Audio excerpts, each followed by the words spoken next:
네, 안녕하세요. 네, 잠깐 기도하겠습니다.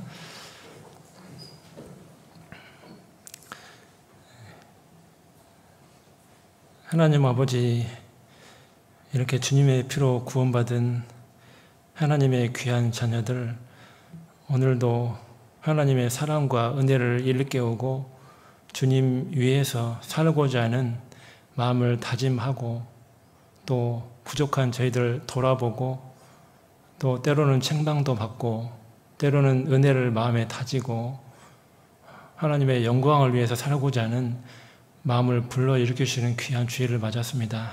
오늘 또 그런 주일 가운데 하나님께서 말씀으로 우리 심령 속에 채워주시고 혹시라도 마음에 어려운 고난이 있거나 힘든 피곤한 일이 있거나 상처들이 있다면 말씀을 통해 치유되게 해주시고 세상 많은 일들로 인해서 어려움과 고난을 겪고 있는 형제자매님들이 있다면 말씀을 통해 위로와 힘을 얻는 시간 될 수 있도록 함께 해주시옵소서.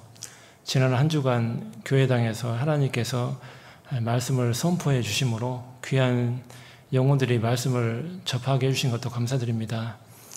계속해서 그분들 말씀을 연이어 들을 수 있도록 하나님께서 인도해 주시고 구원의 확증을 할 수 있을 때까지 포기하지 않으시는 하나님을 나타내 주시기를 원합니다. 해외에서 복음을 증거하시는 선교사님들, 또 가족들, 동역자들, 많은 해외의 교회들, 많은 코로나 어려운 시국에도 불구하고 그 일을 끝까지 잘 사명을 완수할 수 있게 도와주시고 어려움이 있겠지만 주님 잘 의지하는 가운데 때로는 위로와 힘을 얻기를 원합니다. 또한 한 주 뒤에 또 중집회가 교회당에서 또 준비가 됩니다. 하나님께서 그 가운데도 앞서 행해 주시고 하나님 사람의 의와 사람의 영광이 아니라 하나님의 영광이 나타나는 집회가 되게 해주시고 모든 형제 자매님들 십자가 아래서 모여서 주님을 증거하고 함께 힘을 모으는 시간 될 수 있도록 도와주시옵소서.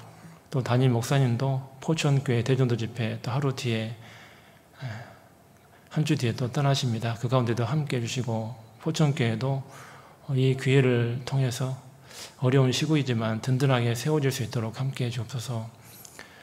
오늘 온라인으로 듣거나 이곳에 참석하신 모든 분들께 하나님의 은혜가 임하기를 간절히 원합니다. 모든 시종을 주님께 부탁드리면서 우리를 사랑하시는 예수님의 이름으로 기도드립니다. 아멘. 우리 지난 한 주간 우리 낮 집회로 인해서 여러분들이 말씀 들었는데요. 이렇게 함께 기도해 주시고 동참해 주시고 수고해 주신 거 하나님께서 알아주실 텐데 정말 수고들 많이 하셨습니다. 오늘은 이제 이사야 30장 18절 중심으로 위에서 보는 십자가라는 주제로 좀 말씀을 드리려고 합니다. 지지난 주에는 이제 밑에 아래에서 보는 십자가를 말씀드렸고 오늘은 이제 반대인 위에서 보는 십자가를 말씀을 좀 드리려고 합니다. 이제 2주 뒤에는 옆에서 보는 십자가를 또 할 거예요.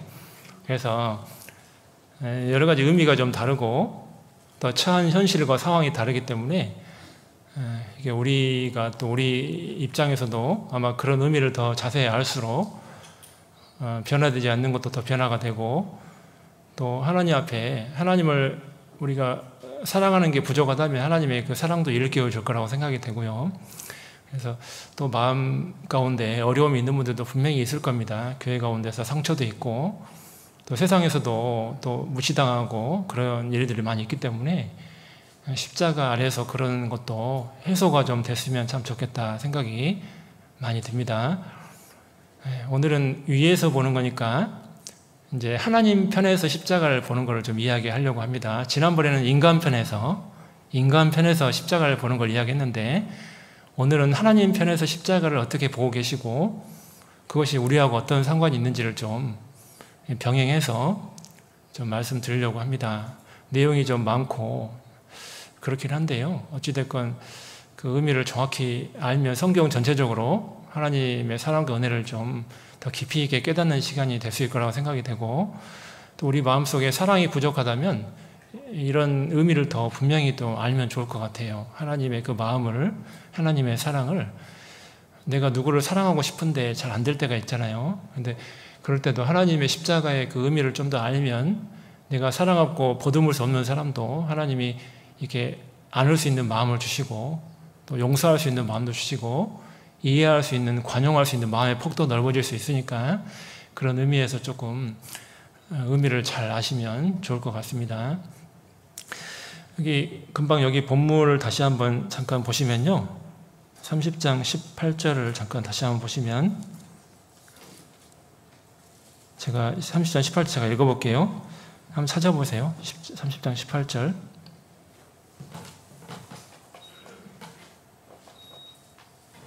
네, 30장 18절. 이사야서 30장 18절. 그러나 여호와께서 기다리시나니 이는 너희에게 은혜를 베풀려 하시며 일어나시리니 이는 너희를 긍휼히 여기려 하심이라. 대저 여호와는 공의의 하나님이심이라 무릇 그를 기다리는 자는 복이 있도다. 우리가 잘 아시는 말씀입니다.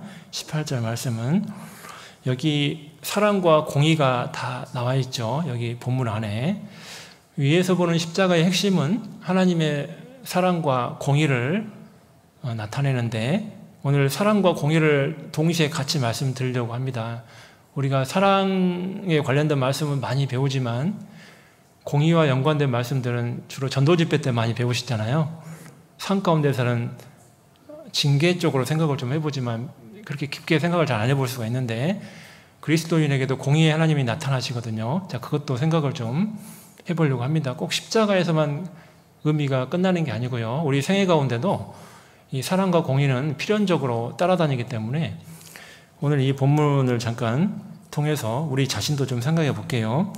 여기 보면 여호와께서 기다리신다 그랬습니다. 이스라엘 백성들 향해서 지금 기다리는 본문이긴 하지만 사실 우리를 향해서도 마찬가지죠. 이스라엘 민족은 샘플 민족이니까요. 그들의 모습을 통해 우리의 모습을 하나님이 설명해 주시고 우리가 어떻게 하나님 앞에 행동을 해야 될지 마음을 먹어야 될지 알려주시는 거니까 기다리신다. 너희에게 은혜를 베풀려고 일어나신다. 그렇죠? 일어나셔서 너희에게 긍휼을 여기려 너희를 긍휼히 여기려 하심이라 그랬는데 일어나신다 그랬죠. 자, 일어나신다를 구체적인 그 행동의 표현으로 했는데 하나님이 무슨 형체가 있어가지고 일어나고 앉고 이런 건 아닌데 사람의 모습으로 이걸 표현해놨죠. 하나님의 이 모습을 실제로 하나님이 뭐 일어났고 앉았고 이렇게 그런 모습은 아니죠. 근데 일어났다 그 말 의미 안에 뭘 이야기하냐면 하나님이 일어났다 그 말은 원래 하나님은 안식하시거든요. 보좌에서 구원을 끝냈기 때문에. 근데 일어나신다 그 말은 다시 뭘 하려고 하는 거예요. 일을 하려고 하는 거예요. 일을. 하나님이 일을 하려고 인간을 향해서 무슨 일을 하려고 지금 일어나시려고 하는 거예요. 일어나셔서 이 세상에 오신 분이 누구냐면 예수님이죠. 예수님이 영광의 보좌에 앉아 계셔야 할 하나님인데 우리 때문에 일어나셔서 이 세상에 오신 거예요. 사실은 우리에게 긍휼을 베풀려고 하나님이 보좌에 앉아 계셔야 되잖아요. 하나님이 존귀하신 분이 영광의 보좌에 앉아 계셔야 되는데 거기서 안식하셔야 되는데 창세기 4장에 2장에 있고 우리 히브리서에 나와 있잖아요. 하나님이 원래 안식하시는데 우리 범죄한 인간 때문에 일어나셨죠. 일을 하시려고 스스로 천국에 올 수 없으니까요. 하나님의 복을 스스로 받을 수가 없기 때문에 하나님이 일어나셨어요. 긍휼을 베풀려고. 긍휼이라는 의미는 잘 알 거예요. 자, 그래서 근데 거기 다음에 바로 나온 게 또 뭐냐면 여호와는 공의의 하나님이라 이렇게 나왔어요. 앞에는 사랑 얘기하다가 갑자기 공의가 나왔거든요. 자, 이게 뭘 하나님이 말씀하려고 그러냐면 이게 하나님의 사랑과 공의가 같이 나타나는 곳이 어디냐면 십자가죠. 십자가. 하나님의 사랑과 공의가 동시에 나타나는 게 어디라고요? 십자가입니다. 십자가. 하나님이 일어나셔가지고 지금 하려고 하는 게 십자가거든요. 십자가에 못 박히는 일을 하려고 하는 거예요. 공의를 여긴다는 의미 안에 동시에 이루어지는 것이 십자가거든요. 우리 시편 101편도 잘 아실 거예요. 다윗의 시편인데 내가 인자와 공의를 찬송하겠나이다. 여호와여 내가 주를 찬송하나이다. 찬양하나이다 그랬거든요. 다윗은 지난번에 배웠죠. 시편 22편과 69편 십자가에 대한 의미를 알아요. 다윗이 그걸 기록했잖아요. 다윗이 성령의 감동하심으로 그걸 잘 알고 있기 때문에 십자가의 공의와 사랑을 정말 잘 알고 있어요. 다윗은. 그래서 다윗이 시편 101편에 내가 인자와 공의를 찬송하겠나이다. 아니 무슨 인자와 공의를 찬송한단 말이 무슨 말일까? 인자는 사랑이죠. 인자와 공의가 동시에 나타나는 곳이 어디냐면 십자가거든요. 십자가를 내가 찬양한다. 십자가를 찬양한다? 놀라운 말씀이죠. 다른 말로 표현하면 다윗은 명확하게 알았거든요. 이 복음을. 자기를 위해서 오신 예수님을 명확히 알았어요. 물론 부활하신 예수님 얘기도 시편 16편에 기록해놨죠. 다윗은 십자가도 알았고 부활하신 예수님도 알았어요. 다윗은 정말 대단한 사람이죠. 그걸 구약시대에 다 알았다는 것은. 그러니까 이게 십자가에 얼마나 큰 의미가 들어있으면 그걸 찬양한다고 찬송하겠다고 이렇게 십자가의 의미를 깨달으니까 그 뒤에 내가 주를 찬송하겠나이다 이렇게 써놨거든요. 앞에는 인자와 공의를 찬양한다고 해놨고 이어서 바로 그러니까 내가 주님을 찬송하겠습니다. 그 의미를 깨달았기 때문에 찬송하는 거예요. 다윗이. 우리 구원받은 사람도 그 의미를 명확히 알면 우리의 찬양의 가사의 많은 내용 중에 십자가에 대한 내용이 들어갈 수밖에 없습니다. 근데 요즘 시대의 찬양들은 십자가의 의미보다는 좀 행동만 변화시키는 그런 내용의 가사가 되게 많아요. 십자가의 의미를 깨달아야 행동이 변하는데 십자가의 의미는 별로 찬양 안 하고 뒤에서 나오는 행동만 변화시키는 찬양이 많아요. 그리고 선율이 너무 아름다워요. 어떤 것은 막 유행가 같기도 하고, 그죠? 대중가요 같아요. 요즘 음악들이 이게 찬송가, CCM 이런 내용들을 보면 되게 감미롭죠? 전혀 십자가에 못 박힌 예수님을 상상할 수가 없어요. 너무 감미로워요. 찬송가 여러분 부르는 대부분 CCM 찬양 들어보세요. 그러면 요즘은 너무 감미로워. 십자가의 고난을 생각할 내용이 찾기가 어려워요. 그런 찬양 많이 부르면 감정만 엄청 부풀어 올라오지 삶은 변화가 안 되죠. 그때는 감동받았어요. 너무 가사가 선율이 아름다우니까 요게벳의 노래처럼 너무 선율이 아름답잖아요. 근데 요게벳이 무슨 일인지 했는지는 정확히 몰라. 그 의미 속에는 찬양은 되게 아름다운데 막 선율이 아름답고 그 속에 히브리서 11장에 요게벳이 믿음의 여인으로 나와 있는데 그 의미는 잘 모르는 거예요. 찬양은 정말 아름답게 부르는 데 있잖아요. 선율이 아름답잖아요. 그런 찬양들이 되게 아름답죠. 선율에 취하고 음정에 취하니까 가사는 잘 모르고 의미는 십자가의 사랑을 찬양하는 걸 잘 모르고 삶 가운데 그러니까 우리 시대는 삶이 변화가 잘 안 되죠. 왜? 감정만 많이 부풀려지니까 현실은 전혀 다른 세계니까. 그래서 근데 다윗은요 정확하게 자기가 무엇을 찬양하는 것을 정확하게 이야기했어요. 내가 하나님의 인자하심과 공의로우심을 내가 찬양하겠습니다. 하나님, 그게 나타나는 게 십자가인데요. 하나님, 내가 만난 십자가, 나를 구원하신 십자가, 나의 삶을 변화시키는 십자가, 주님을 평생 내가 충성되게 섬기는 십자가. 시편 101편 그 밑에 충성된 얘기가 나오잖아요. 왜? 십자가의 의미를 정확히 잘 알면 그리스도인이 충성되게 끝까지 하나님 앞에 살 수가 있는 거거든요. 그러니까 근데 그 의미를 잘 모르면 감정 기복에 휩싸여요. 신앙생활이. 감정 따라 신앙생활을 하고 기분 좋을 때는 교제생활을 잘하는데 감정 상하면 또 안 해버리고, 십자가가 내 삶의 반석이 되고 기반이 돼야 되는데, 믿음의 기초가 돼야 되는데 그게 안 되고 그 위에 감정들이 많이 부풀려져 내 안에 들어오면 감정 따라 기분 따라 신앙생활을 하고 믿음에 따라서 사는 게 아니에요. 그러니까 신앙이 너무 자주 흔들려요. 작은 문제로도 흔들리고 작은 문제라도 고민하고 그리스도인들이. 그래요. 성경에 많은 믿음의 의인의 선지자들은 핍박과 고난에 대한 내용이 많이 나와 있는데 우리는 그런 것보다는 작은 일들로 인한 고민과 그런 걸로 많이 휩싸여서 살게 되고 그런 경우가 너무 많은 거예요. 그러니까 이게 신앙생활은 감정 따라 가는 게 아닙니다.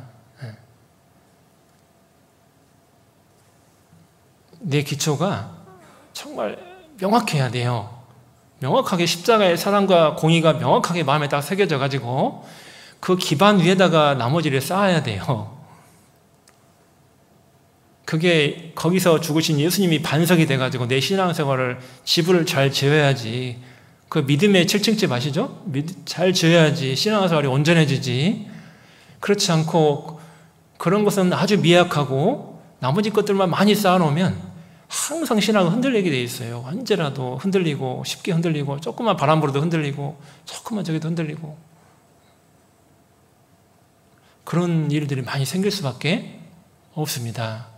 그러니까 이 기반을 잘 잡아야 돼요. 튼튼하게 이 기초를, 신앙의 기초를 정말 튼튼하게 잘 해놓은 다음에 거기다가 나머지 신앙의 요소들을 쌓아야 되는 거죠. 그래야 예수님의 성품과 인격을 잘 닮아가게 되고 온전한 신앙이 딱 되는 거죠. 이게 장성한 분량까지 도달하게 되는 거예요.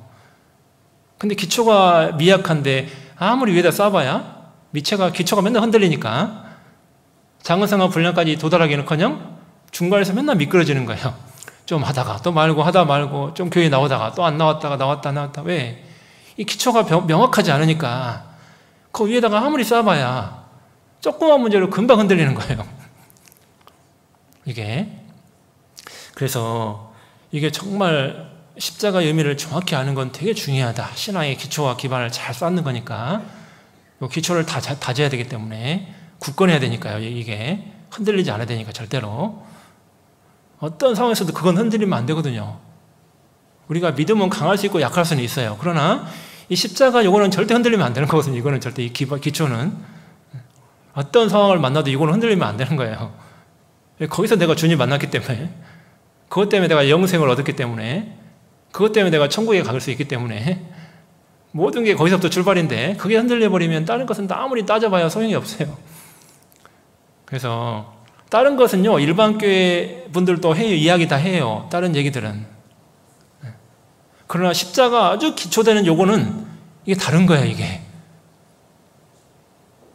출발이 다르니까 영생이 안 되는 거예요. 그러니까 이게 가장 중요한 거죠. 이게 사실은 이게 잘 안 되면 나머지 게 다 모래에다가 집 지어봐야 금방 무너져 버리죠. 그러니까 여기 아주 중요한 겁니다. 자, 우리 이사야 45장 21절에도 나는 구원을 베푸는 하나님이라고 그랬어요. 나는 구원을 베푸는 하나님이라. 나 외에 다른 이가 없느니라. 나는 구원을 베푸는 하나님이다. 하나님은 구원을 베푸는 하나님인데 그 앞에 뭐가 써있냐면 나는 공의를 행하며 이 말씀이 더 써있거든요. 나는 공의를 행하며 구원을 베푸는 하나님이다. 거기도 보니까 공의와 사랑이 같이 나와 있죠. 공의와 사랑 같이 나와 있어요. 왜 그러냐면 다윗은 인자 사랑을 앞에다 갖다 놓고 이사야는 공의를 앞에다 갖다 놓죠. 성경을 잘 봐야 되는데 성경에 다 의미가 있어요. 괜히 그냥 막 써놓은 게 아니에요. 성경은 대충 막 그냥 휘 갈겨서 써놓은 게 아니에요. 순서도 다 이유가 있어요. 다윗은 복음을 확실히 깨달았고 자기 마음을 시편에다 기록해놨기 때문에 인자 하나님의 사랑을 다 앞에다 갖다 놓은 거고요. 그리고 이사야는 이스라엘 백성들이 죄를 너무 많이 짓고 있으니까 지금 우상 숭배하고 공의를 갖다 더 앞에다 갖다 놨어요. 그 당시에 너무 우상 숭배가 심하고 너무 이스라엘 백성들이 죄를 많이 짓고 마당만 밟고 형식적인 신앙하고 있었기 때문에 공의를 앞에다 갖다 놨어요. 그냥 기록된 게 아니고요. 그 의미가. 그래서 이게 자, 우리 성경 한번 찾아볼게요. 마태복음 27장 이제 구체적으로 좀 들어가서요. 마태복음 27장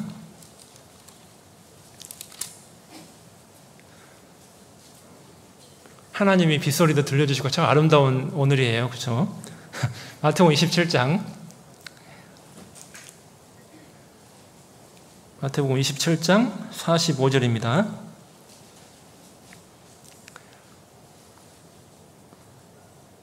제 6시로부터 온 땅에 어두움이 임하여 제 9시까지 계속하더니 제 9시 즈음에 예수께서 크게 소리질러 가라사대 엘리 엘리 라마 사박다니 하시니 이는 곧 하나님의 나의 하나님 어찌하여 나를 버리셨나이까 하는 뜻이라.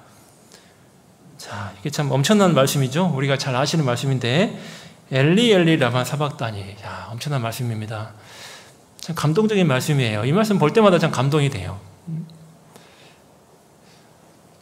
자, 처음 들었을 때는 엘리가 뭔 뜻인고 막 이렇게 했잖아요. 엘리 사박다니가 뭔 얘긴고 이렇게 했는데 시간이 흐를수록 참 이 말씀이 참 감동이 참 많이 되는 것 같아요. 자, 오늘 많은 내용들도 여기 포함되어 있는데요. 자, 근데 예수님이 오전 9시에 못 박혀서 오후 3시까지 6시간 동안 못이 박혔죠. 그때 많은 말씀들을 했고 7마디 했지만은, 근데 12시부터 3시 사이에 하늘이 어두워졌어요. 하늘이 어두워졌다, 그 말이 뭔 말이냐면 하나님이 권세가 있고 능력이 있고 생명의 주권자인데 그 하나님께서 사탄의 권세에 잠시 빛으로 오셨죠. 예수님이 나는 빛이라고 그랬잖아요. 빛으로 오신 예수님인데 왜 어두워졌을까요? 사탄은 어둠이죠. 어두움의 권세에 자신을 내어드렸어요. 하나님이. 예수님께서 자신을 빛으로 오셨는데 어두움 가운데 자신을 내어드렸어요. 왜? 그렇지 않으면 십자가에 죽을 수가 없잖아요. 잠깐 사탄에게 자신을 내어드렸다고요. 하나님이 십자가에다가. 그래서 어두워진 거예요. 어둠의 권세. 그래서 하나님이 그랬죠. 예수님이 이제는 어둠의 권세로다. 그랬거든요. 요한복음에서 이제는 어둠의 권세로다. 왜요? 예수님이 이제 죽을 때가 가까워졌다는 거예요. 요한복음 18장에 나와 있는데 이제는 어둠의 권세로다. 나를 잠시 내어줄 거다.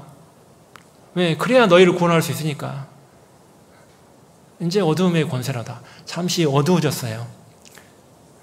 그리고 3시에 다 이뤘다 하시고 돌아가셨잖아요. 자, 엘리엘리 라마 사박다니, 하나님 어찌하여 나를 버리셨나이까? 어찌하여 나를 버리셨나이까? 자, 우리가 이거 생각하면서 하나 생각해 볼 게 있습니다. 예수님을 희롱하고 조롱하고 십자가에 못 박고 창에 찔리고 가시면류관 쓰고 채찍 맞고 했던 그 사람들 향해서는 말했어요, 안 했어요? 이놈들아 너희가 감히 나를 죽여? 이런 말 했어요? 그런 말 안 했어요. 예수님이 그런 말 안 했어요. 자기를 향해서 희롱하고 조롱하고 채찍질하고 십자가에 못 박고 이런 분들을 향해서 이 저주받아라 이런 말도 하지 않았고요. 그런 말 하지 않았어요, 전혀. 근데 하나님을 향해서 지금 이야기하고 있죠? 그분들 향해서 말 안 했는데 성부 하나님을 향해서는 예수님이 이야기한 거예요. 사람들을 향해서는 말 안 했는데 여기 아주 중요한 의미가 있어요. 왜 성부 하나님을 향해서는 왜 이야기했냐? 여러분, 사람이 최고로 고통스러울 때가 언제냐면, 고통을 느낄 때는 많지만 최고로 마음 심적으로 고통이 될 때는 언제냐면 사랑하는 사람에게 버림받을 때, 사랑하는 사람에게 버림받을 때 최고 고통스러운 거예요. 그래서 우리 여러분 옛날에 어떤 그런 로맨스 영화라거나 무슨 영화나 아무튼 그런 거 있잖아요. 남녀가 사랑하는 그런 내용이 있죠. 그런 내용에서 어떤 여학생이 대학교 때 남자친구를 위해서 결혼을 약속하고 평생 함께 살자고 하면서 사법고시 준비하는 남학생 뒷바라지 주면서 돈 벌어서 대주고 했는데 사법고시 패스하더니 딴 부잣집 여자하고 결혼하고 딱 버려. 그런 거 있죠, 드라마. 그런 거 있었죠, 옛날에. TV 안 보니까 전혀 모르시죠, 영화 안 보니까. 그러니까 공감이 안 될 거예요. 저는 옛날에 봐가지고 그 여인은 자살하려고 그러잖아요. 너무 진짜 오랜 시간 동안 잘 되더라고 뒷바라지하고 몸과 마음을 다 주고요. 그 남자를 위해서 모든 걸 다 희생했는데 정작 잘 되니까 버려버려. 그러니까 그 고통이라는 게 사랑하는 사람으로 버림받는 게 어마무지하잖아요. 자, 근데 그것도 아니고 아버지로부터 버림받는다. 부모로부터. 야, 사랑하는 부모로부터 내가 버림받는다. 이런 거는 고통이 상상을 초월하는 고통이에요. 평생 부모를 내가 사랑하고 존경하고 이렇게 하는데 날 버려. 이거는 고통이 인간이 상상하기 어려운 고통이에요. 심적 고통이. 남녀간의 그 정도가 아니고 부모로부터 버림받는 것은. 근데 예수님이 왜 사람을 향해서는 아무 말 안 하고 하나님을 향해서 그런 얘기 했어요? 여러분, 예수님도 십자가에서 하나님이 예수님 버렸잖아요. 아들을 아끼지 아니하시고 모든 사람을 위해서 내어주셨다고 로마서 8장 32절에 나와 있죠. 예수님이 하나님이 예수님을 십자가에다 버렸거든요. 부모로부터, 아버지로부터 버림받는 이게 사랑의 근원인 하나님이 주어야 할 사랑을 버렸어요. 사랑 자체인데 하나님이. 그죠? 하나님 사랑 자체잖아요. 사랑 자체이신 분이 나를 버렸어요. 사람은 불완전한 사랑이니까 버릴 수도 있고 좋아할 수도 있고 이러는데, 사람은 부모라 할지라도. 근데 하나님은 사랑 자체인데, 사랑의 근원이고 사랑 자체인데 버렸어요. 그러니까 이게 심적인 고통이 엄청 큰 거예요. 예수님도 십자가에서 있잖아요. 이게 어찌하여 나를 버리셨나이까. 그러니까 사람들 향해서는 유대인한테 버림받았다고 유대인 뭐라고 안 했죠, 예수님이. 근데 하나님을 향해서 이야기했단 말이에요. 이 버림받은 게 너무 고통이 큰 거예요. 이게 엄청난 고통이에요. 이 버림받는 게 사랑의 근원인 분으로부터 버림받았다는 것이 엄청난 고통이라고, 예수님 편에서. 이게 솔직히 우리가 이거 경험 안 해봤기 때문에 이게 어느 정도의 고통인지는 우리는 알 수 없어요. 사실은 우리가 예수님이 되어볼 수는 없으니까.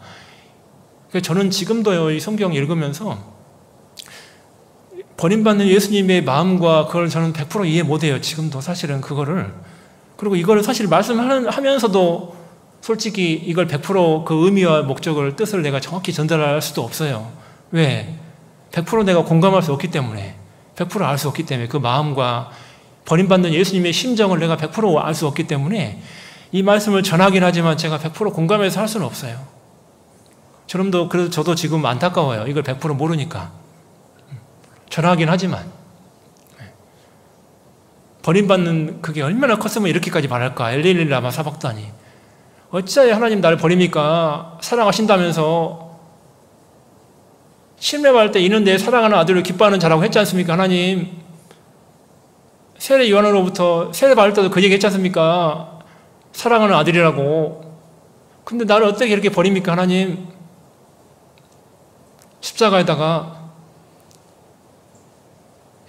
저는 그거 의미 지금도 잘 깊이 있게 모르겠어요.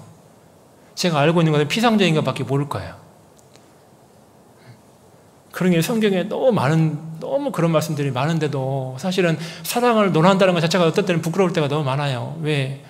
나는 그렇게 그거에 100만 분의 1도 사랑 못하는 사람인데 그걸 하나님의 사랑을 논한다는 것조차도 사실 부끄럽고, 사실은 그걸 전한다는 것도 참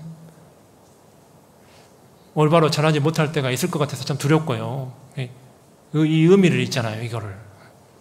너무 그게 큰 사랑이기 때문에. 이게 하나님의 이게 마음이에요. 이것이 좀 더 깊게 들어가는 게 창세기 22장이에요. 자, 창세기 22장 한번 잠깐 봐볼게요. 창세기 22장.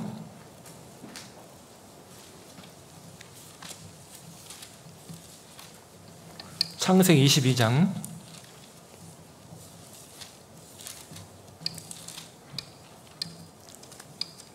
2절 보시겠습니다. 창세기 22장 2절.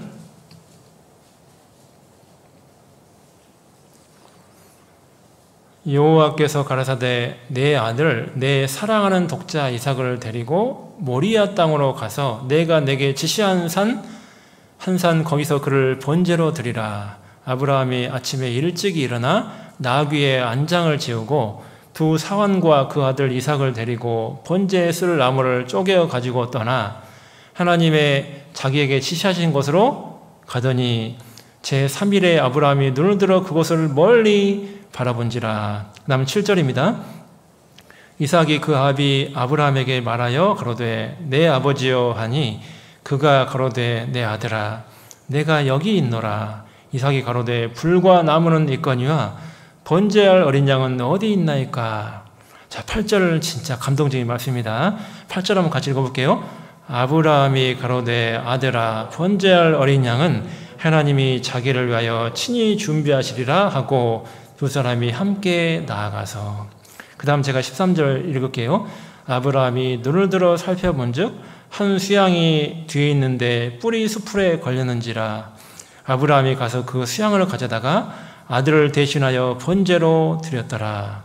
아브라함이 그 땅 이름을 여호와 이레라 하였으므로 오늘까지 사람들이 이르기를 여호와의 산에서 준비되리라 하더라. 자, 이 내용은 잘 아실 거예요.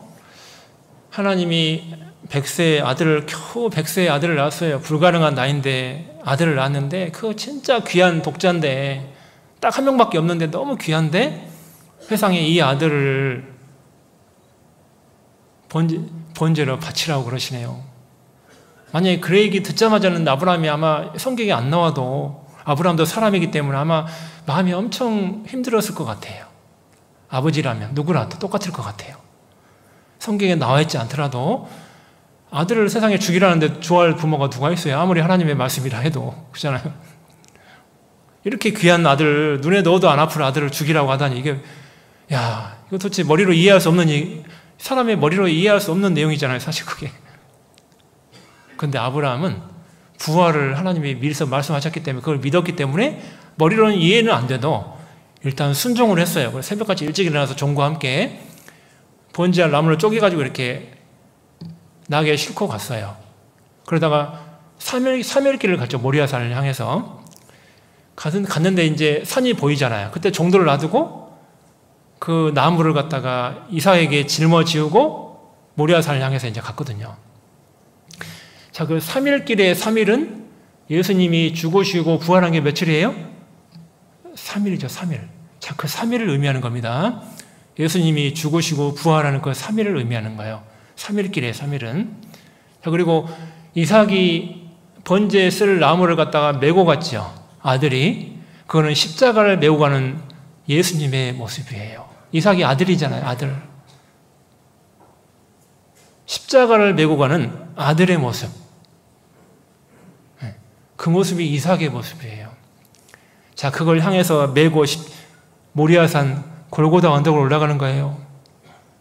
지금 이삭이 아버지와 함께. 근데 이삭이 올라갔는데 궁금한 거예요. 아버지, 아니 번제를 하나님께 드린다면서 번제할 도대체 어린 양이 어디 있어요? 안 보이는데 땔감만 가져가서 뭐해요? 번제할 어린 양이 있어야지, 중요한 게 어린 양인데. 그러니까 아브라함이 뭐라 하겠습니까? 하나님이 자기를 위하여 친히 준비하시리라. 하나님이 자기를 위하여 친히 준비하시리라.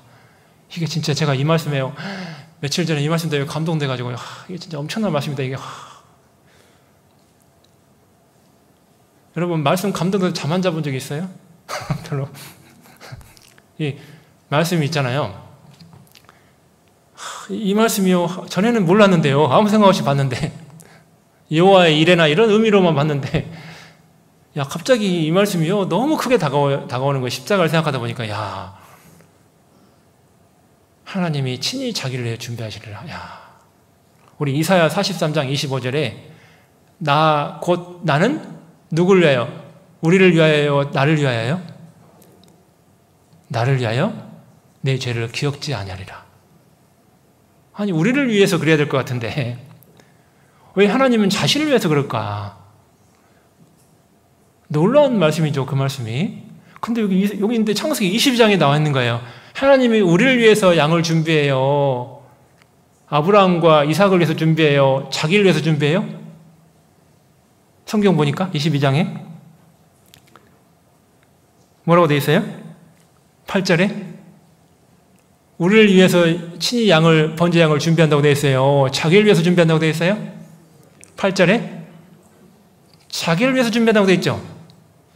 제가 전에는 이거 눈에 안 보였는데요. 갑자기 이게 딱 눈에 어느 날 갑자기 이게 눈에 확 들어오는 거예요. 자기를 위해서? 그러니까 십자가 의미가 더 명확하게 들어오는 거예요. 하나님이 자기를 위해서 준비하셨구나, 이게. 나는 우리를 위해서 준비한 줄 알았더만 하나님이 자기를 위해서 준비하셨네. 이 양을, 번제한 어린 양을. 자기를 위해서. 이 자기를 위해서가 놀라운 말씀이에요. 우리를 얼마나 사랑하면 세상에 자기를 위해서, 그죠? 가장 사랑하는 아들을 갖다가 예수님을, 독생자를 어떻게 자기를 위해서 준비할까? 영원 전부터 예수님 준비했잖아. 하나님 우리를 위해서, 우리 살리기 위해서. 이 영원한 사랑 우리가 얼마나 알까요? 영원 전부터 준비했는데, 예수님을 십자가를 영원 전부터 준비했고 예수님을 영원 전부터 준비했는데, 이 영원한 사랑이, 이게 우리가 정말 이 의미가 얼마나 정말 엄청난 의미인데, 사랑의 의미, 자기를 위해서 준비했대요. 이게 진짜 놀랍죠. 자기를 위해서. 지금 내 모습은 하나님의 사랑을 안다고 하면서도 지금도 변화되지 않는 성품이나 인격이나 내 말이나 행동이나 내 모습을 보면 하나님의 사랑을 아는 사람 같지도 않은데, 하나님의 사랑을 알면 내가 이렇게 살면 안 되는데, 어떻게 그 사랑을 안다고 하면서 내가 이렇게 성품도 안 변하고 말도 함부로 할 때가 많고, 하나님 뜻대로 순종도 잘 못할 때가 많고, 어떻게 내가 이렇게 살 수 있을까? 사랑을 안다고 하면서, 깨달았다고 하면서. 그래서 하나님이 또 호세아에서 또 말씀 하나 주셨어요. 자, 이것도 중요한 말씀이에요. 자, 이것도 사랑 의미에서 호세아서를 한번 볼게요. 다니엘에서 뒤에 호세아 1장 2절 말씀입니다.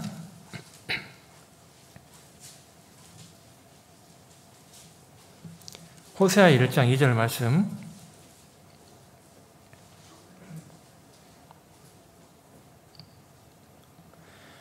여호와께서, 구약성경 1257쪽에 있습니다. 여호와께서 비로소 호세아로 말씀하시니라. 여호와께서 호세아에게 이르시되 너는 가서 음란한 아내를 취하여 음란한 자식들을 낳으라. 이 나라가 여호와를 떠나 크게 행음함이니라. 자, 이게 참 놀라운 말씀이에요. 호세아에게 하나님이 명령하셨어요. 너는 지금 가서 음란한 여자를 취해서 결혼해가지고 음란한 자식을 낳아라. 아니, 이게 머리로 이해가 안 되는 내용이에요. 호세아처럼 훌륭한 선지자를, 거룩한 선지자를 세상에 음란한 여자하고 결혼해가지고 음란한 자식을 낳으라고요? 3명 낳았잖아요. 이스라엘, 로루아마, 로암미. 딸, 아들, 딸 이렇게 낳았잖아요. 자, 그런데 놀라운 게, 어떻게 거룩한 선지자에게 음란한 여자하고 결혼해라. 사실 이게 이해가 안 되는 거잖아요.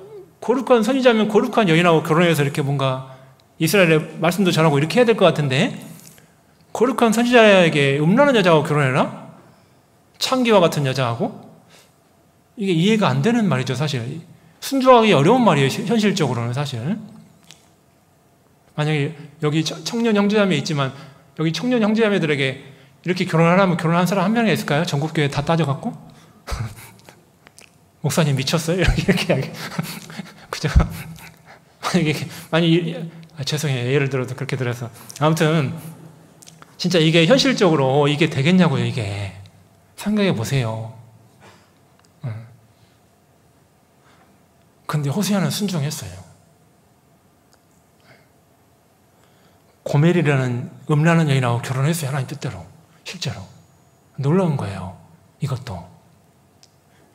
자, 이 의미는 왜 하나님이 이걸 호세아에게 그렇게 하라고 했냐면, 하나님 앞에 행음하고 있는 우상숭배만 하고 있고 하나님 떠나서 살고 있는 이스라엘 백성들의 모습이 지금 행음한 모습이에요. 행음한 모습. 그들에게 깨우쳐주기 위해서 이렇게 하라고 한 거예요, 사실은. 근데 놀라운 게요, 이 안에는 여러분 예수님과 십자가가 들어있다는 거 아세요? 호세아와 고멜 사이에 십자가의 의미가 들어있어요, 이게 세상에. 우리가 음란한 여인이에요? 우리가 거룩한 사람이었어요? 거룩한 여인이었어요? 우리가 음란한 여인이었죠. 하나님 앞에 죄인으로 태어나서 죄만 짓고요, 물마심처럼 죄를 짓고 살던 우리가 음란한 여인이었어요.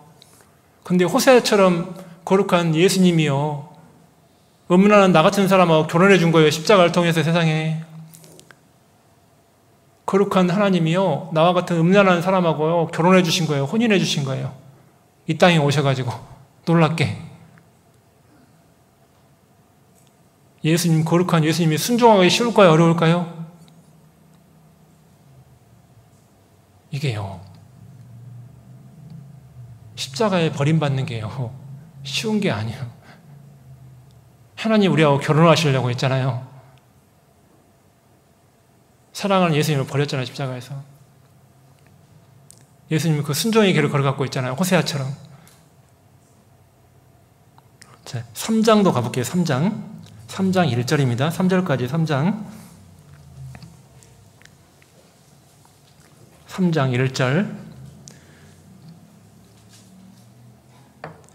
여호와께서 내게 이르시되 이스라엘 자손이 다른 신을 섬기고 건포도 떡을 즐길지라도 여호와가 저희를 사랑하나니 너는 또 가서 타인에게 연애를 받아 음부된 그 여인을 사랑하라 하시기로 내가 은 15개와 보리 1호멜 반으로 나를 위하여 저를 사고 저에게 이르기를 너는 많은 날 동안 나와 함께 지내고 행음하지 말며 다른 남자를 좇지 말라 나도 내게 그리하리라 하였노라. 야, 이게 진짜 엄청난 말씀이죠. 이것도 사실은 막 진짜 엄청난 말씀이에요. 이 말씀도요, 여호와가 저희를 사랑하나니, 진짜 엄청난 말씀인데 왜 이게 감동이 되는 말씀이냐면, 음부된 고멜을 갖다가 호세아가 취하기 어려운데도 순종하고 취했죠. 아내로 삼았어요. 그런데 고멜이 잘 살면 좋은데, 사실 고멜 입장에서 생각해 볼게요. 자기같이 음란한 창녀 같은 이 사람하고 이 거룩한 선지자에 결혼해 줬으면 감사하고 은혜로 여겨야 돼요? 또 딴 남자한테 가야 돼요? 또 음녀처럼 또 살아야 돼요? 평생 그 감사함으로 살아야 돼요? 근데 이 고멜이요, 음란한 이 여인이 또 딴 여자 찾아서 또 떠난 거예요. 또 음란한 사랑을 또 한 거예요. 세상에. 근데 하나님은 호세아한테 또 가래요. 호세아는 지금 배신감 정도가 아니고 완전히 지금, 아니 이런 여인하고 결혼하기도 어려운 마음으로 결혼해서 살았더만 자기 버리고 딴 남자한테 또 간 여자를 또 가서 또 사랑하고 데려오라고? 세상에요. 첫 번째 순종도 어려운데 두 번째 순종은 더 어렵죠. 이미 배신을 당한 상태인데. 첫 번째는 더 어려운데 두 번째는 더 어렵잖아요, 지금. 순종하기가. 근데 세상에 그것도 그냥 데려오는 게 아니죠. 은 13개하고 보리 한 호멜 반, 세상에 그 비싼 걸, 그 당시에 그 비싼 은을 갖다가 세상에 그렇게 많이 갖다 주고 데려오라고요? 아니, 그냥도 데려오지 못할 판인데 지금 배신감에 지금 왼수 같은데 그렇게 비싼 걸 대가를 지불하고 또 데려오라고요? 그래요, 안 그래요? 쉬울까요? 호세아가 쉬울까요, 어려울까요, 여러분? 쉬운 게 아니고 이거는 어려운 정도가 아니고 거의 우리 이 세상에서 거의 불가능한 거지, 사실. 거의 사실 이렇게 하기 어렵죠. 근데 호세아가 순종을 했어요. 또 은을 지불하고 보리를 지불하고 여인을 또 데려온 거예요. 이게 누구 모습이냐면 예수님의 모습이란 거 아세요? 이게 예수님의 모습이에요. 우리가 구원받을 때 사랑을 깨달았다고 하지만 우리는 지금도 자주 배반해요, 안 해요? 여러분 완벽하게 사세요, 지금? 완벽하게 순종하고 사시고 하나님을 기쁘시게 하고 완전하게 사세요? 삶 가운데서 속이지도 않고 완전하게 순종하고 말씀대로 살고 허물 전혀 없고 전혀 실수 안 하고 전혀 죄도 안 짓고 하나님처럼 완전하게 사세요? 지금도 하나님 실망시킬 때가 너무 많죠. 이 양심 이 속에서 올라오는 많은 정욕들이 많잖아요. 지금도 하나님 실망시킬 때가 많은데, 그런데도 하나님은 지금도 날 사랑해야 안 해요? 하나님 배반하고 있는 나를, 십자가의 사랑을 깨닫고 산다고 하면서 지금도 하나님 배반하고 있는 나를 하나님은 지금도 또 데려오래요. 너 사랑한다. 지금도 널 사랑해. 내가 십자가 복음 만났을 때만 사랑하는 게 아니고 지금도 내가 널 사랑한단 말이야. 그 얘기하고 싶은 거예요, 하나님이. 내가 지금도 나를 수시로 나를 버리지만 엉뚱한 우상으로 세상 돈으로 가고 세상으로 향하고 마음이 지금도 나를 떠나서 우상을 숭배하고 음란하게 네가 살고 있어도 나는 그래도 너를 사랑해. 지금도 그래. 자, 히브리서 잠깐 볼게요. 9장.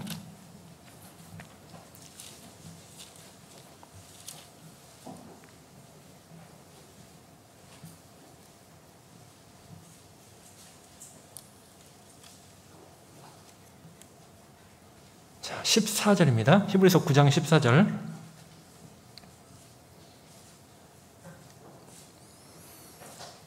앞에 영원한 속죄 얘기하면서 이제 이 말씀 하신 거죠. 14절. 하물며 영원하신 성령으로 말미암아 흠 없는 자기를 하나님께 드린 그리스도의 피가 어찌 너희 양심으로 죽은 행실에서 깨끗하게 하고 살아계신 하나님을 섬기게 못하겠느냐. 그리스도의 피가 가벼운 게 아니고요. 우리의 삶을 십자가 만났을 때만 효력이 있는 게 아니고 우리의 전 생애를 통해서 십자가에 그리스도의 피가 효력을 미치는데 영원히. 그럼 나머지 구원받고 난 나머지 인생을 살 때도 그리스도인을 살 때도 그때도 피의 효력이 나에게 있어야 되는데 그때도 사랑하니까 피의 효력이 있잖아요, 하나님이. 처음 복음 들렸을 때만 아니고 그럴 때뿐만 아니고 지금도요, 하나님의 그 피의 효력은 나한테 있는 거예요. 그 사랑의 의미가.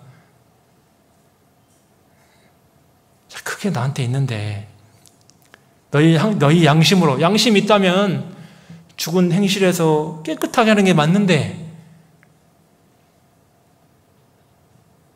하나님이 2번, 3번 배반해도 널 계속 사랑하는데 양심으로 하나님을 계속 섬기고 살아야지 어떻게 하나님을 배반을 계속 하려고 하느냐.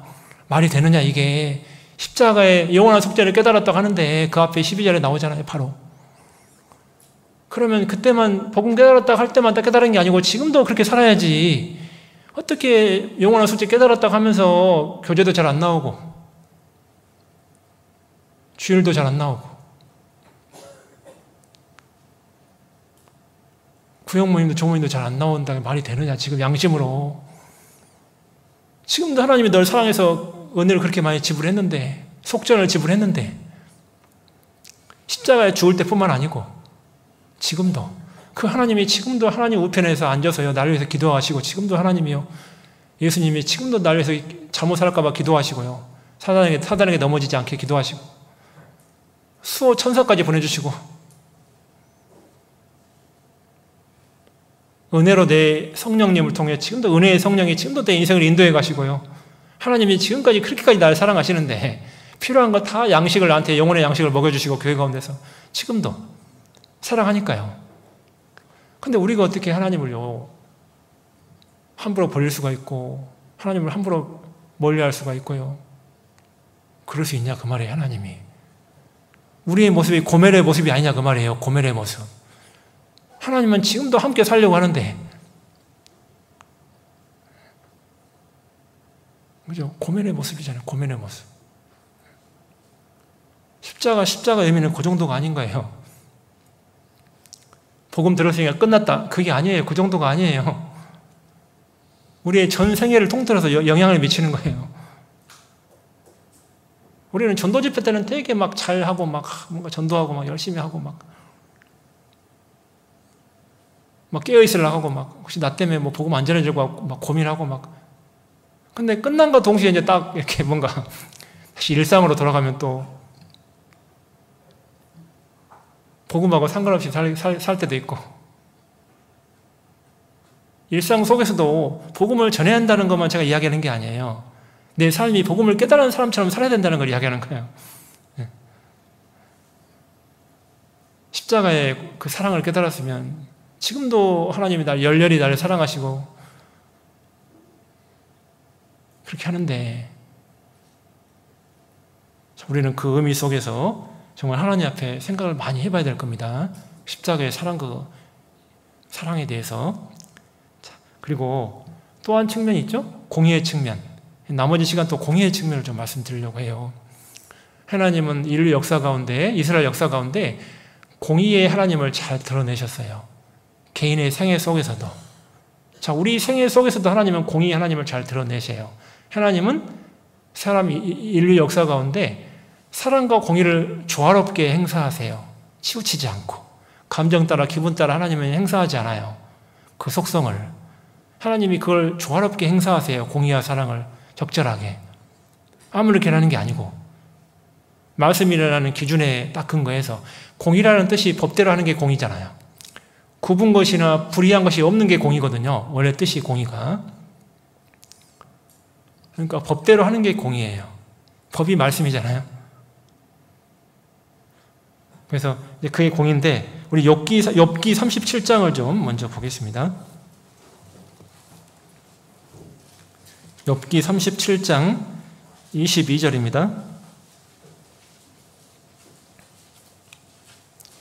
욥기 37장 22절입니다.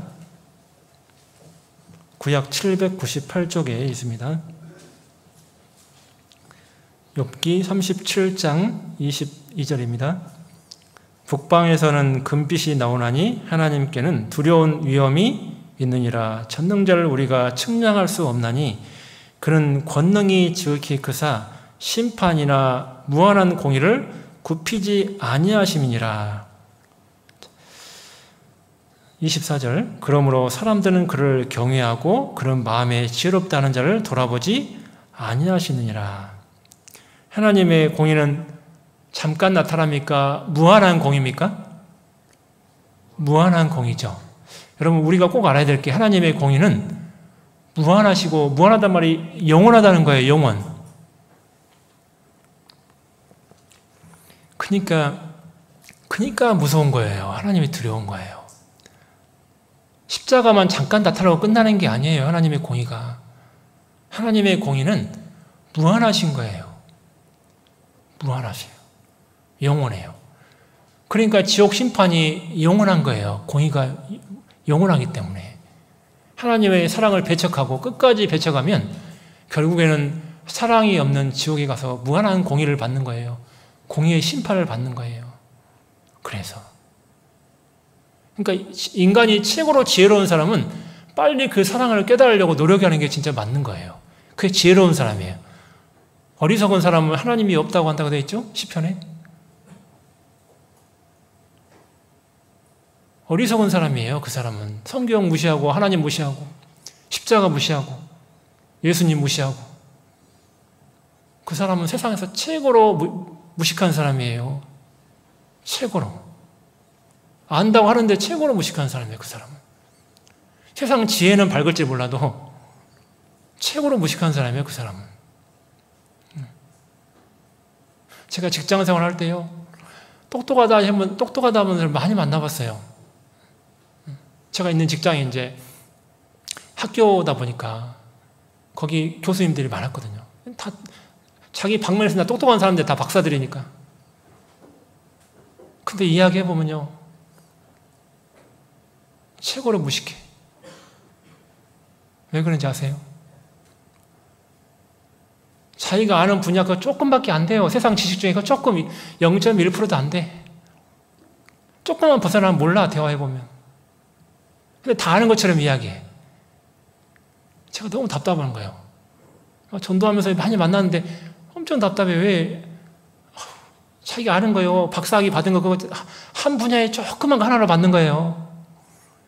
전자공학 박사가 전자공학 전체 알아서 받는 게 아니고 전자공학 분야에 대분류, 소분류, 중분류 이렇게 내려가요. 소소 계속 내려가서 박사학위 하나 받는 거예요. 그 중에 전자공학 전체 중에 조그만 한 분야로 받는 거예요. 박사학위를. 근데요. 그 조금 아는 거 가지고요. 온 우주를 다 아는 것처럼 하나님 0.001%도 모르는데 다 아는 것처럼 말해. 막 대들시고 막 따지고 막 최고로 무식한 거예요, 그게.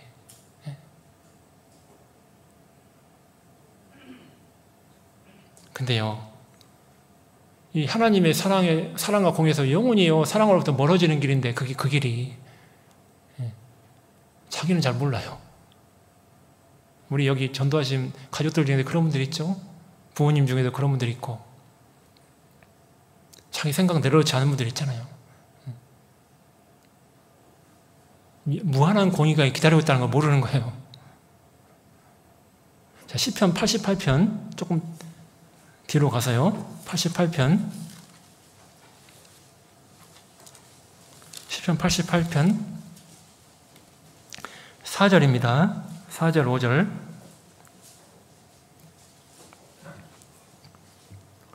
나는 무덤에 내려가는 자와 함께 인정되고 힘이 없는 사람과 같으며 사망자 중에 던지운 바 되었으며 살육을 당하여 무덤에 누운 자 같으니이다. 주께서 저희를 다시 기억지 아니하시니 저희는 주의 손에서 끊어진 자니이다. 자, 5절이 중요해요. 여러분, 하나님은 끝까지 오늘 이사야 30장에 있는 말씀처럼 끝까지 기다리셔요. 기다리셔. 그게 사랑에서 나오는 거예요. 사랑에서. 끝까지 기다리시는데 한정없이 기다리는 게 아니에요. 무한한 공의가 기다리고 있단 말이에요. 무한한 공의가. 하나님은 우리를 손을 놓지 않아요. 끝까지 붙잡고 있어요. 그런데 문제는 끝까지 배척하잖아요. 그럼 하나님이 손을 놓아요. 하나님 사랑의 관계에서 끊어져요? 안 끊어져요? 끊어져요. 하나님은 사랑의 줄로 우리를 붙잡고 있어요. 사랑의 줄로. 예레미야서에 나와 있고 호세아서에 10장에도 나와 있는데 사랑의 줄로 우리를 붙잡고 있다고 하나님 꽁꽁 묶고 있어요. 지옥 안 가게. 꽁꽁 묶고 있어. 근데 끝까지 그 길을 하나님이 싫어하고 배척하면 어떻게 될까요? 마지막에는 줄이 끊어져요. 끊어져. 여기 써 있잖아요. 주의 손에서 뭐예요? 끊어진 자네이다. 주의 손에서 끊어진 자네이다. 이게 지옥 간다 그 말입니다. 이 말씀이 시편 88편 이 말씀이 하나님이 사랑으로 날 붙잡고 있는데 사랑의 끈으로 끝까지 배쳐가면 이 사랑의 끈이 끊어져요. 그때부터 무한한 공의가 기다리고 있는 거예요. 지옥에서 사랑 관계가 끊어져 가지고 영원히 나를 붙잡고 있는데 이게 답답한 거예요. 이걸 모르는 거예요. 사람들이. 자기 잘난 것에 살아요. 자기가 뭐 잘해서 그런 줄 알아요. 일이 잘 풀려도 자기가 뭐 잘해서 그런 줄 알아. 하나님이 인생 중에 도와주셔갖고 말씀 듣게 하려고 여러 가지 잘 되게 됐다가 안 되게 됐다가 막 그렇게 하시는데 인생 중에 사업 잘 되면 자기가 뭐 머리 똑똑해서 잘 된 줄 알아. 참 어리석은 거죠. 과연 그럴까요? 전도서 읽어보세요. 전도서 12장까지. 하나님이요. 형통케도 해요. 때로는. 7장만 나와 있는 게 아니에요. 5장, 4장 다 나와 있어요. 그런 말씀이 질비해요. 전도서에. 전도서를 깊이 있게 한번 읽어보세요. 그런 말씀이 질비해요. 질비해 하나님이. 하나님이 때로는 잘 되기도 하시고 안 되기도 하시고. 왜? 우리가 돌이키고 회개할 수 있는 최선의 방법을 하나님이 선택하는 거예요. 그 사람 한 사람을 향해서. 어떤 사람은 사업 잘 되게도 해줘요. 하나님이. 구원도 안 받았는데. 구원 받은 사람은 징계받고 힘든데 구원 안 받은 사람도 잘 돼. 아니 왜 이런 일이 왜 생겨? 잘 되게 해줘야 구원 받을 사람은 잘 되게 해주는 거예요. 하나님이.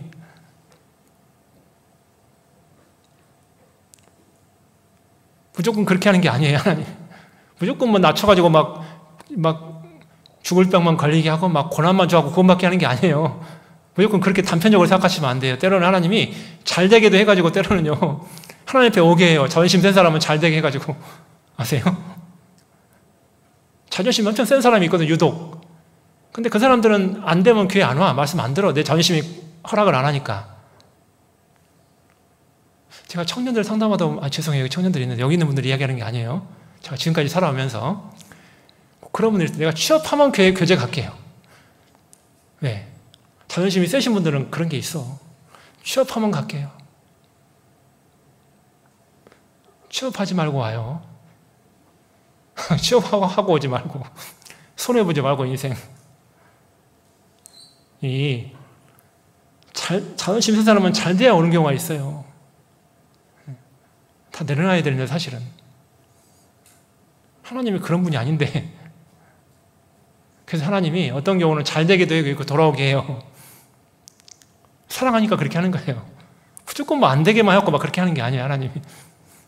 사람마다 하나님이 다 다르게 한다고요. 인생 코스가 다 달라요. 모습이 다르고.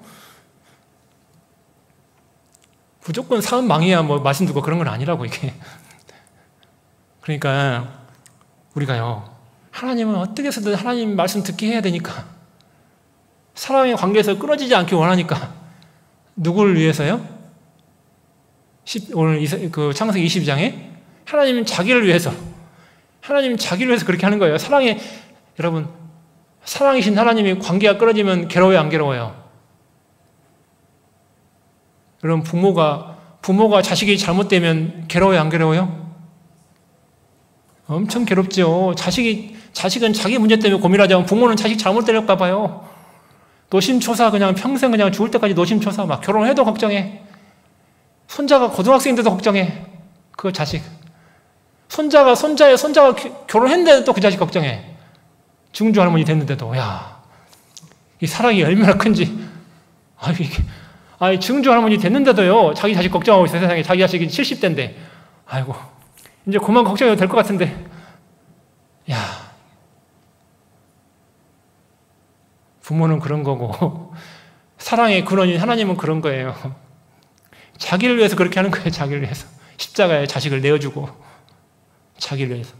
우리가 지옥 가면 하나님이 제일 괴로워요, 제일 괴로워. 우리가 지옥 가면 하나님이 제일 괴로운 거예요. 세상에서 누가 제일 괴롭냐? 하나님이 제일 괴로워요. 사랑에서 끊기는 거잖아요, 이거 완전히. 무한한 공의가 기다리고 있잖아요. 사랑을 줄 수가 없잖아요, 이제 지옥에서.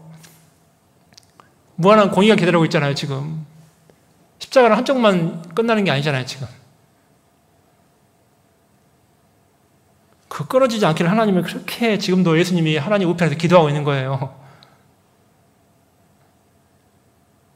우리는 이 어마어마한 이거를 하나님의 마음을 잘 알아야 돼요. 그래서 우리 야가서 8장 6절 잘 아실 거예요.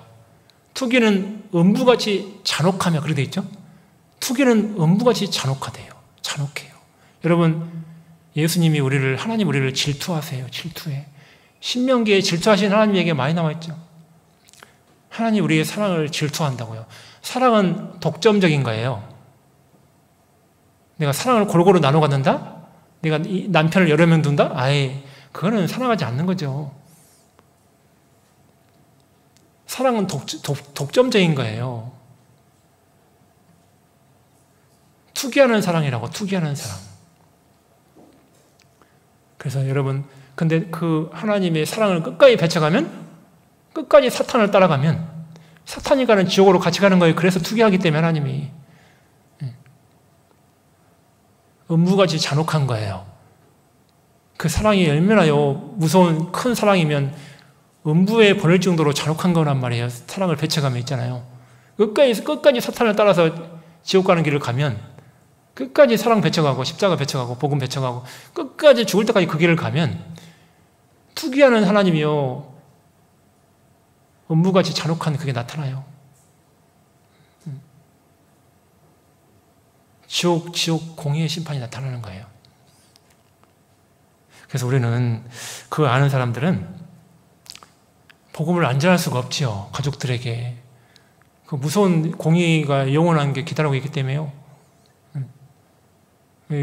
죽고 끝나는 게 아니기 때문에 이게. 하나님의 사랑에서 완전히 끊겨지는 거니까. 이게요.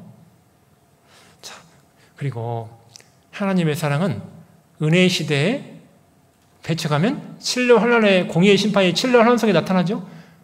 그게 요한계시록이잖아요. 요한계시록.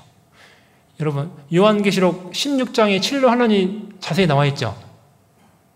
7 나팔 대접 심판이 자세히 나와 있잖아요. 요한계시록 16장이 자세히 나와 있죠. 16장 앞에 15장이죠. 15장은 짧아요. 16장처럼 길지 않아요. 15장에는 뭐가 나와 있는지 아세요? 15장? 요한계시록 15장에 뭐가 나와 있는지. 16장은 신령한 심판이 나와 있고 15장에는 중요한 게 나와 있어요. 아주 중요한 거. 하나님의 성품 중에 아주 중요한 게 하나 나와 있어요. 하나님의 심판이 정당하다는 게 15장에 나와 있는 거예요. 아세요? 의로운 심판이 15장에 나와 있어요. 하나님 의로우시다. 그 내용이 15장의 즐비예요. 그걸 찬송하는 내용이 나와요. 15장에. 의로우신 하나님을 찬송하는 내용. 창세기 계시록 15장. 왜 사람들이 억울하다 할까봐 하나님의 심판이 의롭다 정당하다는 걸 15장에 해놓고 16장에 심판해요. 하나님은 끝까지 기다리시죠. 은혜 시대. 근데 끝까지 배척하면 결국은 의로우신 하나님이, 공의로우신 하나님이 실로 하나님의 심판을 집행하는 거예요. 예, 법을 집행해요. 그런 일이 반드시 있습니다. 조만간 곧 올 거예요. 공의로운 하나님이 심판할 거예요. 자, 근데 하나님은 또 공의는 그럴 때만 나타나는 게 아니고요. 우리 지지난주 암송에 나와요. 데살로니가 후서 1장 5절 6절 암송하셨죠. 거기에 하나님의 공의가 나오죠. 환난받게 하는 자들에게는 환난받게 하고, 그죠? 환난 당한 그리스도인들은 어때요? 안식으로 갚으시는 것이 하나님의 공의시니 그렇게 말씀하셨잖아요. 하나님의 공의는 또 어떻게 나타나냐면 구원받은 사람을 핍박하고 괴롭히는 사람은 하나님이 반드시 보응해요. 보응. 반드시 심판의 대가를 물어요. 그 사람한테. 왜? 하나님이 사도행전 9장에 사도 바울을 향해서 그 말씀하셨잖아요. 사울아 사울아 내가 어찌하여 나를 핍박하느냐. 아니 하나님 내가 예수님 내가 예수님 언제 핍박했다고요? 복음 전하는 사람들이 핍박했거든. 바울이요. 스데반도 돌로 쳐 죽이는데 가편 투포했잖아요. 옆에서. 가편 투표가 뭐예요? 죽여도 좋다 그거 딱 승인하는 거 아니에요. 이게. 바울이 그 일을 했거든요. 죽일까요? 바울이 죽여라. 의로운 스데반도 죽였잖아요. 사도 바울이 구원을 받았으면 큰일 났을 거예요. 사도 바울이 구원 받았으니까 다행이지. 구원 안 받았으면 공의를 지옥 가서 엄청난 공의의 심판을 받았을 거예요. 그 의인을 핍박했던 그 핍박 있잖아요. 여러분 아실 게 있어요. 왜 이렇게 지옥이 무서운지 아세요? 내가 범죄한 것만 심판받는다고 생각하시면 안 돼. 의인들을 괴롭힌 것까지 더 얹혀서 심판받는 거예요. 그러니까 지옥이 무서운 거예요. 아세요? 가인이 아벨을 쳐 죽일 때 하나님이 뭐라고 했어요? 가인아 아벨을 죽인 피가 땅에서부터 내게 호소한다. 땅에서부터 내게 호소해. 지금 아벨의 피가 땅에서 나한테 호소해. 지금 신원해달라고 갚아달라고 지금. 네가 죽인 아벨의 피가 나한테 신원해. 원수 갚아달라고 지금. 계시록에 원수 갚아달라는 얘기 나오잖아요. 신랑한테 순교했던 14만 4천명의 원수 갚아달라는 얘기 나오잖아요. 그게. 하나님은요. 반드시 의인을 괴롭히면 반드시 그것이 하나님 심판해요. 이와 같이 작은 자에게 한 것이고 내게 한 거기 때문에 그래 하나님이. 그러니까 우리는요 정말 두려운 거예요. 이게 그냥 지옥이 아니에요. 지옥은 엄청 두려운 겁니다. 그런데 얹혀서 받는 거니까. 내가 뭐 평생 뭐 하나님 대적하고 그 정도만 심판받는 게 아니에요. 자, 예레미야 30장. 그럼 우리 의인들 한번 생각해 볼게요. 의인들. 예레미야 30장 11절.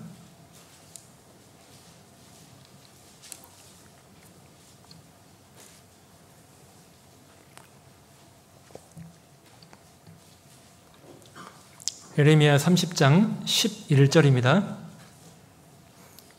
나 여호와가 말하노라. 내가 너와 함께하여 너를 구원할 것이라.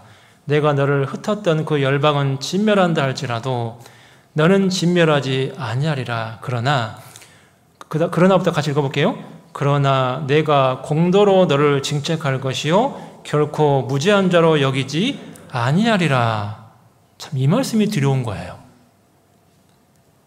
이 말씀이 두려워요. 우리가 평생 하나님 대적해도 나를 구원해 주시긴 하겠지만 내가 하나님 앞에 범죄하면 하나님이 공도로 징책한대요. 결코 무죄한 자를 여긴다 안 여긴다예요? 안 여긴다. 우리가 구원을 받았다고 해도 하나님 앞에 바르게 살지 않으면 하나님이 계속 사랑만 베풀까요? 그냥 그래요 괜찮아 막 그럴까요? 저는 하나님 절대 그런 분 아닙니다. 사랑만 있는 게 아니에요. 하나님은 공의도 있다고. 공의도 구원받은 사람에게도 공의를 베풀어요. 구원받았다고 뭐 사랑만 그냥 베푸는 줄 아세요? 구원받은 사람에게 하나님은 공도로 징책하는 거예요. 무죄한 자로 여기지 않아요. 우리가 구원받은 다음에 계속 범죄하잖아요. 하나님이 반드시 심판해. 그것도 지옥 간다는 의미가 아니고 반드시 징계하시고 채찍질 한단 말이에요. 그거 냅두지 않아요. 어떤 분은 하나님, 사랑이 하나님만 알고 있어. 막 어떻게 살아도 하나님 나 용서합니다. 나 괜찮습니다. 뭐 교제 좀 빠질 수 있죠. 뭐 하나님을 아주 그냥 그 옆집 할아버지, 아주 인자한 할아버지 정도로 생각하고 사랑만 생각하시는 분들이 있어요. 정말 쉽게 생각하고 그냥 뭐 편하게 생각하고 하나님을 아주 이렇게 그렇게 생각하시는 분들이 있더라고. 교제 보면 세상에 하나님을 갖다가 알아도 정말 그렇게 알면 정말 반도 모르는 거죠. 하나님은 공의의 하나님이에요. 그냥 사랑만 저기 집행하시는 게 아니라고. 이게 하나님이 얼마나 두려운 분인데. 그래서 믿음의 사람들 다 하나님을 두렵다고 했잖아요. 하나님을 경외했잖아요. 다 아무렇게 사는 게 아니에요. 하나님 다 경외했어요. 믿음의 사람들은 바울도 경외했고 다윗도 경외했고 하나님 다 그랬지. 뭐 아무렇게 하나님 쉽게 생각하고 쉽게 대하고 그런 분들이 없어요. 성경에 한 분도. 믿음의 사람들 치고 한 분도 없어요. 하나님 가볍게 취급하는 사람이. 하나님 두려운 분이지 뭐 그렇게 가볍게 취급할 분이 아니에요. 우리가 기도를 해도 무슨 뭐 하나님을 뭐 친구처럼 기도한 분이 있어. 대충 그냥 설렁설렁 뭐 하나님한테 기도하는 데 있잖아요. 진짜 하나님을 하나님답게 기도해야 되는데 그 앞에서 완전히 무슨 옆집 친구처럼 뭐 쉽게 그냥 하나님한테 기도하는데 완전히 뭐 하나님을 경만히 여기면 안 되는데 만왕이 왕인데 너무 그냥 뭐 쉽게 생각하고 뭐 아무렇게나 살면서 뭐 쉽게 기도하고 막 이렇게 하나님을 아주 우습게 하고 이렇게 그러면 안 되는 거예요. 하나님은 하나님이지 하나님이 딴 분이 되는 게 아니잖아요. 거룩하신 하나님, 영광의 보좌에 영화로우신 분인데 그런 하나님을 우리가 대접을 해야지. 정말 쉽게 생각하고 말씀 뭐 어겨도 아무렇지 않게 생각하고 그렇게 생각하면 안 되죠. 하나님 앞에 사는 데 있죠. 우리 생애가 다 하나님이 다 노출되어 있는데 하나님 앞에 하나님은요 우리를 심판대에서 반드시 심판합니다. 그냥 백보자 심판 때는 안 만나도 의인의 심판 때는 반드시 만나요. 그리스도의 심판 때는. 지난 수요일도 그 말씀 하셨잖아요. 그리스도의 심판 때. 우리가 어떻게 사는 건 다 평가받아요. 그냥 대충 넘어가는 게 아니에요. 하나님은 공의가 있기 때문에 하나님은 그냥 무죄한 자로 여기지 않아요. 절대로 그렇지 않습니다. 하나님. 우리가 마음과 생각으로 행동으로 입으로 지은 죄들요. 구원받은 다음에 지은 죄들 다 하나님이 그거 심판 때 다 드러내세요. 그냥 넘어가지 않아요. 사랑이 있다고 뭐 다 그냥 넘어간 줄 알지만 그렇지 않습니다. 다 드러내요. 우리가 정말 하나님 두려워해야 됩니다. 자, 열왕기상 16장을 잠깐 보겠습니다.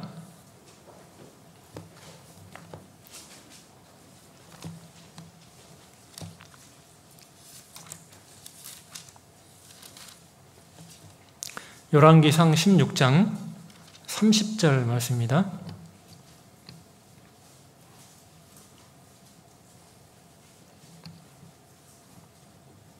열왕기상 16장 30절입니다.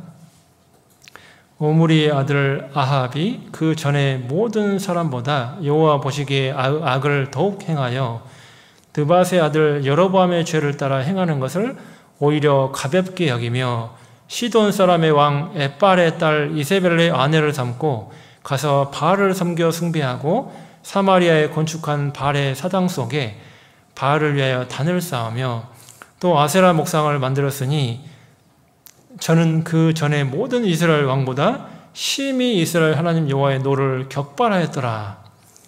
자, 34절을 제가 말씀드리려고 오늘 이 말씀 읽은 겁니다. 그 시대에 베델 사람 히엘이 여리고를 건축하였는데 저가 그 터를 쌓을 때 맏아들 아비람을 잃었고 그 문을 세울 때 말지 아들 수굽을 잃었으니 여호와께서 눈의 아들 여호수아로 하신 말씀과 같이 되었더라. 자, 눈의 아들 여호수아에게 하나님이 여호수아 6장에서 말씀하셨거든요. 이 여리고성을 다시 쌓는 사람이 있다면 기초를 쌓을 때 내가 장남을 죽일 거다. 문을 세울 때 내가 막내를 죽일 거다. 그걸 말씀하셨거든요. 근데 왜 하필 아합이 왕으로 있을 때 왜 히엘이라는 사람이 왜 여리고성을 쌓았을까? 이걸 왜 여기다 기록해 놨을까? 하나님이 뜬금없이 왜 아합 얘기하다가 갑자기 히엘이 등장하잖아요. 연결이 안 될 것 같은데 뜬금없이 갑자기요. 제가 처음에 이 성경 읽다가 아니 아합 얘기하다가 왜 갑자기 히엘 얘기가 나왔지? 갑자기 이걸 왜 사이다 끼워놨지 하나님이? 이상하네. 연결이 안 되는 것 같은데 왜 여기다 왜 이걸 끼워놨을까 하나님의 말씀을. 왜 끼워놨는지 아세요? 여기다가 하나님이? 그때 히엘이 살았거든요. 아합이 왕으로 있을 때. 기록 안 해도 그만인데 여기다 왜 기록해놨냐면요. 아합 얘기하다가 아합이 엄청난 범죄를 지었잖아요. 하나님 앞에. 아합 왕이 하나님의 선민인데 우상 숭배뿐만 아니고요. 엄청 죄를 많이 지었어요. 아합 왕에 대한 얘기가 쭉 나오잖아요. 열왕기 상에 보면은요. 심판받아 마땅한데 잠깐 회개해서요. 잠깐. 아합이 잠깐. 하나님이 그 말씀 하니까 잠깐. 근데 원래대로 또 돌아갔어요. 아합이 잠깐은 했거든. 근데 히엘이 살던 여호수아가 여리고성을 다시 쌓으면 심판한다 그 말씀이 히엘이 살던 아합 왕이 통치하던 이때로부터 몇 년 전이냐면 500년 전이에요. 오래됐죠? 몇 년 전요?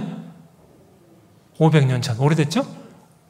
500년 전에 약속한 그 말씀이 500년 뒤에 공의의 심판이 그대로 하나님 말씀 그대로 됐어요? 안 됐어요? 보니까? 말씀 보니까 아비람이 죽고 수굽이 죽었어요. 장남이 아비람이고 막내가 수굽이거든요.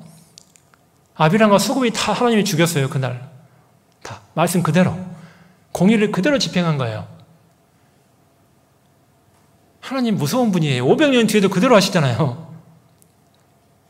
만약에 지금도 여리고성 싸움이 하나님 그대로 심판할 거예요. 그 말씀은 살아있기 때문에 지금도. 그럴까요? 안 그럴까요?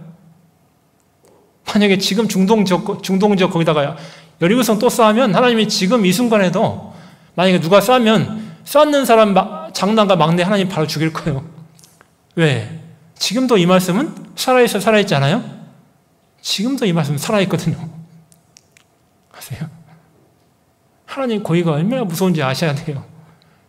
500년 지났으니까 대충 지나갈 거다? 천만의 말씀. 절대 하나님 그렇지 않아요.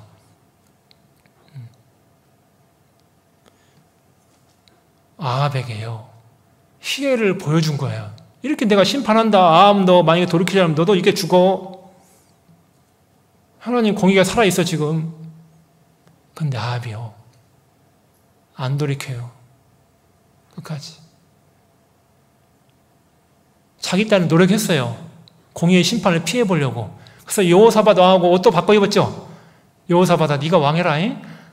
당신이 왕해. 나는 딴 사람 할 테니까.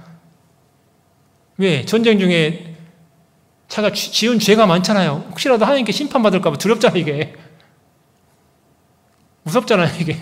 하나님 말씀 들었으니까 두렵잖아요. 무섭잖아요. 하나님 심판 피해보려고요. 옷까지 바꿔 입었어요. 근데도 어떤 한 병사가 우연히 쐈죠. 우연이란 말이 거기 나오죠. 우연히. 우연일까요? 필연일까요? 실제로는 필연이지. 하나님이 다 계획하신 건데 뭘 우연이에요. 자기 마음이 자기나 우연이지.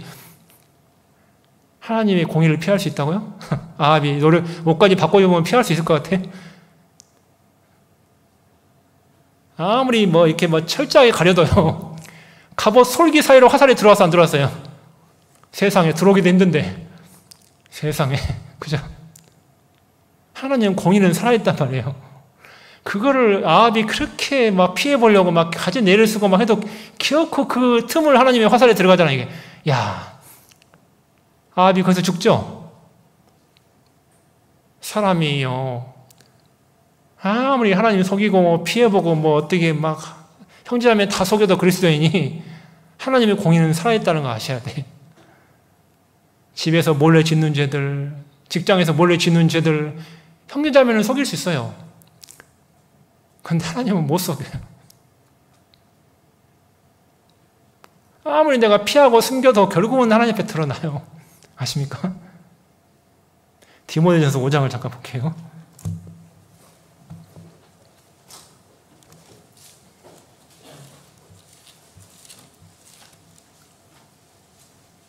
디모데전서 5장 24절입니다.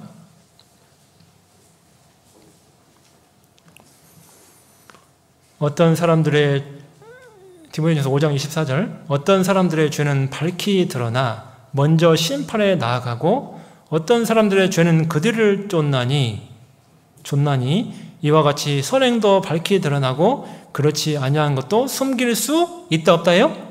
없느니라. 우리가요 갑작스럽게 어떤 병고가 생기고 어떤 일이 생기면 우리는 정확히 판단할 수 없어요. 우리가 하나님이 아니기 때문에. 왜? 그 사람의 모든 걸 알지 못하니까. 갑자기 누가 죽는다든지, 갑자기 무슨 뭐가 사업이 망한다든지, 갑자기 뭐 다친다든지, 우리는 정확히 진견이 많이 우리는 따지기가 좀 어려워요. 사람은 솔직히. 근데 하나님은 정확히 알고 심판하는 거예요. 정확히. 반드시 하나님이요 먼저 심판에 나아간 사람이 있고 뒤에 또 따라가요. 뒷사람들이 또 하나님이 그대로 공의의 심판이 그대로 나타나요. 또 범죄하면. 그리고 우리는 결국 이 세상에서는 멀쩡하게 다 속였다 할지 몰라도 이 세상에서는 사람들 다 무사람들 속였다 할지 몰라도 하나님 앞에 가면 숨길 수 있다 없다요? 완전히 밝히 드러나요? 안 드러나요? 마지막에는 밝히 다 드러납니다. 밝히. 지금은 숨길 수 있을지 몰라요. 그러나 하나님 앞에 가면 밝히 다 드러납니다. 하나님이 앞서 집행하신 분도 있고 이미 이 세상 심판으로 떠나신 분들도 많잖아요. 세상 역사 속에. 이미 한 사람도 있고 뒤를 또 따라간단 말이에요. 하나님의 공의가 뒷사람들 범죄하는 사람들 공의가 끝나는 게 아니고요. 그러니까 우리 정말 두려워해야 됩니다. 하나님 앞에 갈 때까지 이게 하루하루 사는 게 여러분 웬만하면 범죄하지 마세요. 두려운 거예요. 하나님 만나면 밝히 다 드러나기 때문에 이게 엄청나게 두려운 거예요. 사실 이게 보통 심각한 문제가 아닌 거예요. 쉽게 생각하시면 안 된다 그 말이에요. 하나님의 공의를 알면 쉽게 생각하고 쉽게 판단하면 안 되는 거예요. 진짜 두려운 거예요. 하나님을 두려워하셔야 돼. 쉽게 생각하면 안 돼요. 자, 에베소서 2장 마지막 우리 의미를 하나 또 보고 십자가에 위에서 보는 십자가 의미를 하나 마지막으로 에베소서 2장 16절입니다. 이거 빨리 해야 되겠어요. 시간이. 에베소서 2장 16절. 또 십자가로 이 둘을 한 몸으로 하나님과 화목하게 하려 하심이라. 원수된 것을 십자가로 소멸하시고 또 오셔서 먼 데 있는 너희에게는 평안을 전하고 가까운 데 있는 자들에게는 평안을 전하셨으니 이는 저로 말미암아 우리 둘이 한 성령 안에서 아버지께 나아감을 얻게 하려 하심이라. 야, 하나님께서 십자가는 유대인과 이방인이 서로 만나도록 해놨어요. 원수인데. 하나님의 공의와 사랑만 점철된 공의만 심판되는 게 아니라 유대인과 이방인이 원수 사이였는데 서로 십자가를 통해서 화목하게 해주신 거예요. 화목하게. 자, 우리 교회 안에서 또 교회 밖에서 내가 마음에 소원하고 힘들고 어려운 사람들 여러분 십자가를 통해서 화목해야 됩니다. 그게 십자가의 사랑을 깨달은 사람의 순종하는 삶의 모습이에요. 나에게 소원하게 한 사람들, 힘들게 하는 사람들, 그 사람들하고 화목해야 돼요. 십자가의 의미 안에 그게 들어있어요. 유대인과 이방인이 교회에서 서로 만났잖아요. 그죠? 사도행전에 많은 교회들의 이방인과 유대인들이 같이 만났잖아요. 이게 헬라인들이 세운 교회도 그렇고요. 서로 사랑하잖아요. 원수 사이였는데 개처럼 취급했는데 서로 사랑하는 사이가 됐잖아요. 우리는 교회 안에서 서로 만나야 됩니다. 사랑의 관계라 서로 미워하지 말고요. 그리고 여러분 용서의 입장만 생각하지 마세요. 조금 이따 말씀 하나 찾아볼 거예요. 우리도 상처 안 주려고 노력해야 돼요. 아세요? 교회에서 사랑과 용서 얘기만 많이 하다 보니까 상처 주는 사람은 뭐 그냥 상처만 주는데 그러면 안 돼요. 어떤 분들은 이상하게 생각하더라고, 교회를. 내가 마음대로 행동해도 뭐 다 받아준다, 이렇게. 뭔가 크게 착각하고 있더라고요. 말도 안 되는 거죠, 그거는. 아니, 형제자매들은 무슨 자기의 무슨 동네 북이야. 마음대로 행동하면 다 받아주게. 그런 게 어디 있어요, 그런 게. 하나님이 가만히 있을 것 같아요, 그러면. 사랑하는 사람들, 자녀들을 함부로 대하면 가만히 있을 것 같아요. 안 그래요. 상처 주는 것도 안 주려고 해야지. 용서만 맨날 용서만 하면 상처 받는 사람은 힘들죠. 그러면 안 되지. 상처도 안 주려고 해야죠. 말도 조심하려고 해야 되고, 상대방한테 상처 안 주는 말 하려고 노력해야 되고. 아니, 그래야지. 맨날 용서만 하고 상대방은. 그러면 안 되죠. 화목이 안 되지, 그러면요. 서로 함께 해야 돼. 함께 노력해야 되는 거예요, 함께. 사랑이라는 건 서로 하려고 그래, 서로. 서로 종노릇하는 거예요, 서로. 그죠? 서로. 한쪽에서는 상처 안 주려고 해야 되고, 한쪽에서는 용서해 주려고 해야 되고, 그죠? 서로 하는 거예요, 서로. 서로 사랑으로 종노릇하는 거예요, 서로. 교회는. 그게 잘 돼야 되는 거예요. 고린도전서 8장을 찾겠습니다.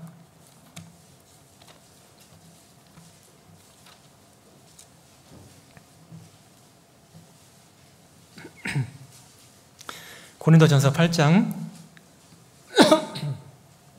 11절입니다. 그러면 고린도전서 8장 11절.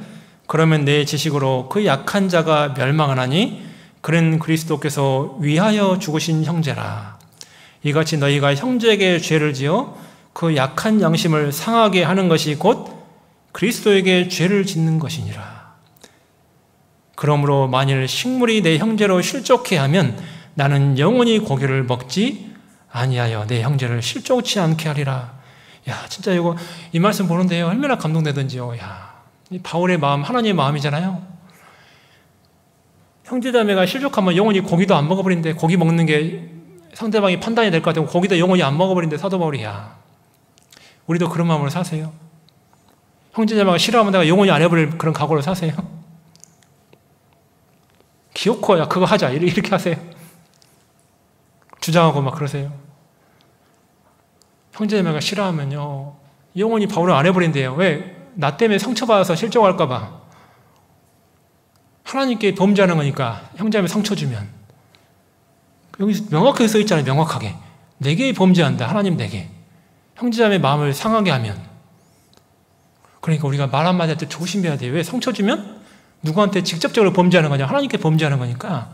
하나님이 가만히 있겠어요? 범죄하는데. 하나님께 죄 짓는데 가만히 있겠냐고요. 구원받은 형제자매라고 하나님이 함부로 한다. 말도 안 되는 거죠. 어떻게 함부로 할 수 있어요? 하나님이 피값으로 산 형제를 우리가 어떻게 함부로 해요? 하나님의 소유권이 하나님께 있는데 함부로 취급하고 대할 형제자매가 아니에요. 귀하신 분들이지. 상처 주지 말려고 노력해야지. 필요하면 내 행동도 바꿔야 돼요. 내 행동이 상대방 상처 주면 행동을 바꿔야죠. 어떻게 계속해요? 그러면 안 되죠. 내 말이 거칠면 바꾸려고 노력을 해야죠. 순화적인 말을 하려고 노력을 해야죠. 예전에 누가 저한테 그러더라고요. 제가 한 10년 전인가 교제하는데 그분이 저한테 그랬어요. 제가 그때 전도사 때 했는데, 전도사님, 제가 건설 현장에서 일해요. 그분이 상처를 많이 줬거든요. 형제자매 상처받는 분이 많아가지고 교제를 했었거든요. 아니, 건설 현장 거친 거 몰라요? 막말해야 거기 버텨요. 안 그러면 못 버텨요. 막말하고 막 쌍욕을 해야 돼요. 야, 참. 그러니까 안 바꾸겠다는 거잖아요, 자기를. 교회에서 계속 그러겠다는 거잖아요. 그럼 될까요? 밖에서 그러니까 그냥 교회 와서도 그렇게 해야 돼요. 막 형제자매한테 막 욕하고 막. 그러면 안 되죠. 다 상처받자라 그러면 다 마음이 구원받아서 다 마음이 순수한데, 형제자매들 마음이 얼마나 순수한데요. 성령이 와 계시니까 마음이 얼마나 순전하고 순수한데, 거기다가 막 거칠게 되면 다 상처받죠. 마음이 순수한 분들인데, 어린아이처럼 마음이 깨끗하고 순수하잖아요. 함부로 대하면 상처받아요. 그러니까 여러분, 우리가 말 한마디 해도 정말 조심스럽게 하고요. 상대방 생각해서 해야 되고, 누가 말하면 좀 들어주려고 해야 돼요. 말 끊지 말고. 들어주세요. 좀 들어줘. 그러니까 상처를 많이 받아요. 상대방 말을 좀 높여주고, 이렇게. 어떤 분은 말하면 바로 말 끊어버려, 막. 그런 거 어딨냐. 그러면 안 돼요. 상대방 상처받아요. 모처럼 이야기 한마디 했는데 그냥 막 무질러버려. 말 한마디를 딱 그냥. 그 말이 틀려도 그냥 받아줄 필요가 있어요. 굳이 막 정의로우신 분들은 귀엽고 따져 막 그게 맞냐 안 맞냐 막 틀려도 그냥 넘어가면 되는데. 누가 그랬어요. 제주도가 미국만 해요. 어떤 형제님이서 흥분했어요. 무슨 제주도가 미국만 해 지금. 100분의 1도 안 되는데 막 따졌어 막. 근데 옆에 있는 형제님은요. 그래요? 그랬어요. 몰랐네. 그랬어요? 누굴 더 좋아하겠어요? 생각해 보세요. 정의감에 휩싸여서 막 따지는 사람을 좋아하겠어요? 그냥 그래요. 제주도가 그렇게 컸군요. 여러분 그런 분을 좋아하는 거예요. 교제를 그렇게 해야 돼요. 누구하고 교제할 때 이렇게. 상대방 말을 하면 좀 끊지 말고 좀 이렇게 들어주고, 그래요. 그 좋은 생각이네요. 그래요. 그러면요, 사이가 다 좋아져요. 돈독해지고. 스스로 알아요. 시간 지나면 그거 틀린 거. 그러니까, 그게 꼭 진리와 성경하고 다른 거 아니면 그냥 좀 들어주고 하면 돼요. 좀 틀리면 어때요? 꼭 그걸 정의감으로 따져갖고 막 키웠고 바로 잡아야 되고, 그렇게 할 필요 없잖아요. 이렇게 좀 들어주고 받아주고 이렇게 용납해주고 그냥 그렇게 하면 서로 아무 문제 없는데 막 말 한마디는 바로 잘라버리고 그냥 말도 못하게 만들어보고 막 그러면 안 돼요. 이렇게 사이가 좀 좋게 하고 이렇게 그렇게 하면 이게 정말 사이도 좋아지고 서로 사랑하게 되고 서로 존중해주고 이제 이렇게 될 수가 있잖아요. 그렇게 교제를 그렇게 하는 게 참 좋아요. 그리고 오늘 이 마지막 말씀 이제 찾을 건데요. 제가 이틀 전에 이 말씀 보는데 너무 마음에 감동이 되고 막 그래가지고 하나님이 나한테 하신 말씀인 것 같아서 제가 같이 공감을 좀 하고 싶어서요. 야고보서 4장. 야고보서 4장입니다. 11절, 12절. 야고보서 4장 11절, 12절. 형제들아, 피차에 비방하지 말라. 형제를 비방하는 자나 형제를 판단하는 자는 곧 율법을 비방하고 율법을 판단하는 것이라. 내가 만일 율법을 판단하면 율법의 준행자가 아니요 재판자로다. 자, 12절 같이 읽어볼게요. 입법자와 재판자는 오직 하나이시니 능히 구원하기도 하시며 멸하기도 하시느니라. 너는 누구간데 이웃을 판단하느냐. 제가 어떤 말씀이 눈에 마음에 확 들어왔냐면 너는 누구간데. 제가 이게요, 막 마음에 통탄이 됐어요. 이 말씀 때문에. 하나님이 나한테 직접 하는 것 같아갖고요. 마음에서 형제자매 판단하고 정죄하고, 저 형제는 어때? 저 자매는 어때? 맨날 판단하고 정죄하고. 뒤에서 형제자매 이야기하고, 소문내고, 상처 주고, 내가 율법자가 돼가지고, 내가 심판자가 돼가지고, 하나님이 그런 나한테 이렇게 말씀하는 거예요. 너는 누구간데? 네가 도대체 누구라고? 네가 뭐라고? 가만 생각해보니까 내가 죄인이잖아요. 내가 죄인 중에 괴수잖아요. 아니, 죄인 중에 괴수인 사람이 율법 위에 올라가가지고요, 형제자매 판단하고요, 정죄하고, 뒤에서 몰래 남 얘기하고요, 형제자매 남 얘기하고, 좀 실수한 거 남들하고 그런 얘기하고, 맨날 소문내고요. 그러면 내가 하나님 자리에 올라가 있는 거잖아요, 지금. 내가 율법 위에, 말씀 위에 올라가가지고요, 다 판단하고 있고요, 형제자매 정죄하고 있고요. 하나님이요, 너는 누구간데 도대체 네가 누구라고? 네가 하나님이냐? 네가 입법자냐? 네가 재판자냐? 제가 이거 깜짝 놀랐어요. 이 말씀 보는데요. 갑자기 이틀 전에. 저는 이거 전에는 그냥 봤는데, 갑자기 이게요. 공의의 십자가 얘기를 하려다 보니까 갑자기 이게요. 내가 세상에 십자가 위에 올라가지고 하나님 자리에 올라가 있는 거예요. 십자가 아래에 있어야 할 내가 십자가 위에 올라가 있는 거예요. 너는 누구간데? 혹시 우리 그러지 않고 있어요? 우리 하나님 아니 우리 아무것도 아닌 존재들이에요. 진토와 같은 존재고 주인 중에 괴수와 같은 삶을 살고 있고요. 그런 우리가요, 하나님 자리에 가가지고요, 정죄를 하고 있고요, 소문이나 내고 있고요, 상대방을 상처나 준다면은 진짜 말도 안 되는 거죠. 야, 진짜 무서운 말씀이더라고요. 제가 이 말씀 보는데요. 야, 정신이 뻗쩍 들었어요.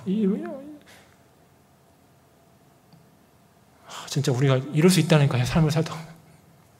내가 누군지 잊어버리는 거예요. 내가 누군지 잊어버렸어. 고멜이 자신 잊어버렸잖아요. 음란한 여인을 받아줬는데 잊어버렸어. 또 떠나. 우리가 잊어버리면 안 돼요. 내가 누구라는 거. 겸손해야 돼. 하나님 앞에 낮춰야 돼요. 겸비해야 돼요. 뭐 우리 저기 할 거 하나도 없어요. 자랑할 것도 없고요. 하나님 은혜로 인도에서 우리가 살고 있는데 진짜 하나님 앞에 갈 때까지 진짜 우리 말 조심도 하고 행동도 조심하고 진짜 형제면 상처 주지 말고 자기 입장에서만 생각하지 말고 남의 입장도 좀 헤아리고 생각하고 그런 마음을 하루를 살다 보면 하나님께서 우리를 귀한 데도 또 사용하시고요. 영혼들을 건지는 데도 십자가 전하는 데도 사용하실 거예요. 아무튼 오늘 그런 위에서 보는 십자가 의미로 좀 생각해 봤는데 개인적으로도 한번 깊이 있게 생각해 보시길 바랍니다. 기도하겠습니다. 하나님 아버지 감사합니다. 너무나도 부족하고 연약하고 죄 많고 허물 많은 저희들을 십자가의 그 공의와 사랑을 예수님이 다 받아주시고 그로 말미암아 우리를 구원해 주시고 남은 생에 산 소망 가운데 주님 섬기며 살 수 있도록 은혜를 베풀어 주신 것 감사합니다. 남은 이 생애 가운데서도 하나님의 그런 사랑과 공의를 기억하면서 헛된 대로 마음 향하지 않고 하나님을 높이고 주님의 피로 구원받은 형제 자매님들 서로 사랑하고 서로 존귀히 여기는 마음으로 하루하루 살 수 있도록 도와주시옵소서. 오후의 교제도 하나님께서 인도해 주시고 학부모님들 귀한 은혜의 시간 되기를 원합니다. 오늘 함께 계신 주님께 모든 영광을 돌리면서 우리를 사랑하시는 예수님의 이름으로 기도드립니다. 아멘.